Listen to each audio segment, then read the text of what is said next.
প্রায় ১ বছর পরে মায়ের হাতে রান্না করা খিচুড়ি খাবো আজকে। আসসালামু আলাইকুম, কেমন আছেন আপনারা সবাই?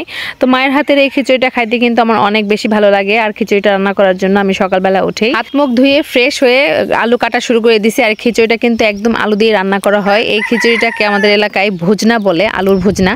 আর উত্তরবঙ্গে যেহেতু আলুর খুবই বিখ্যাত একটা জায়গা, আলু চাষ হয় এখানে খুবই প্রচুর। আমাদের অঞ্চলের মানুষরা এই আলুর খিচুড়িটা অনেক বেশি খায়। তো আমিও সকাল সকাল অনেকগুলো আলু কাটে নিতেছি। আর এই আলুর খিচুড়ি খাইতে অনেক বেশি ভালো লাগে। আর দেখেন আলুগুলো অনেক চিকন চিকন করে কেটে নিছি। এভাবে চিকন চিকন করে আলু দিলে কিন্তু খিচুড়ির স্বাদ অনেক বেশি আসে। তো যাই হোক, রসুনের পাতাও দিব খিচুড়ির মধ্যে। তো আমার এক বড় ভাই রসুন লাগাইছে, তো সেখান থেকে রসুনের পাতা উঠাই নিলাম কতগুলো। আর আমার ভাস্তিটাও আমাকে সাহায্য করতেছিল।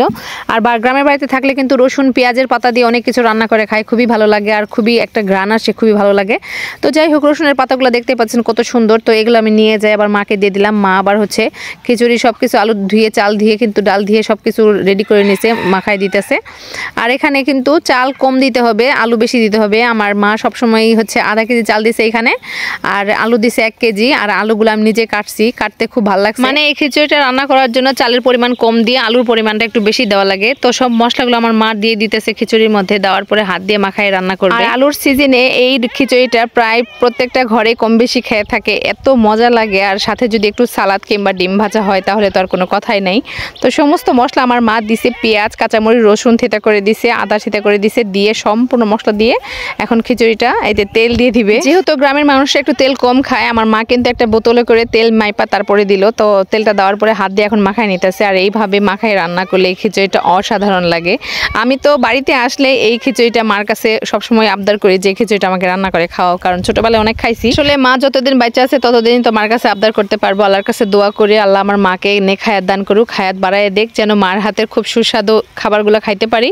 তো মা এই খিচুড়িটা মাখানোর পরে কিন্তু পানি দিয়ে দিল পরিমাণ মতো, অতিরিক্ত কিন্তু পানি দেয়নি, খুবই কম পরিমাণে, মানে যেটুকু লাগবে সেটুকুই দিছে। খিচুড়িটা একটু ঝরঝরে হবে। এর মধ্যে মাখানোর শেষে আরেকটু তেল ছিল বোতলে, সেই তেলটাও দিয়ে দিল। মাখানোটা শেষ, ঢাকনা দিয়ে ঢেকে এখন চুলায় বসায় দিব। রান্নাটা খুবই সিম্পল, খুবই সাধারণ একটা রান্না, খাইতে অনেক মজা আর খুবই পুষ্টিকর একটা খাবার। এখানে কিন্তু মসুর ডালও ব্যবহার করছে খিচুড়িতে। বলক চলে আসছে, আমি একটু নাড়াচাড়া করে দিলাম। আর দেখেন সমস্ত মশলাগুলা উপরে চলে আসছে বলক আসার পরে। খিচুড়িটা হইতে একদমই সময় লাগে না, খুবই কম সময়ে রান্না হয়ে যায়। আর আলুগুলা খুব চিকন চিকন করার কারণে খুব তাড়াতাড়ি সেদ্ধ হয়, চালও সেদ্ধ হয়ে যায়। রান্নাটা খুবই ভালো হয়, খুবই মজার হয়। উত্তরবঙ্গে যারা এই আলুর ভুজনা মানে আলুর খিচুড়ি খাইছেন তারা একমাত্র বলতে পারবে যে খিচুড়ির টেস্টটা কেমন, এই আলুর ভুজনার স্বাদ কেমন। তো যাই হোক, খিচুড়ি কিন্তু অলমোস্ট আমার রান্না প্রায় শেষ।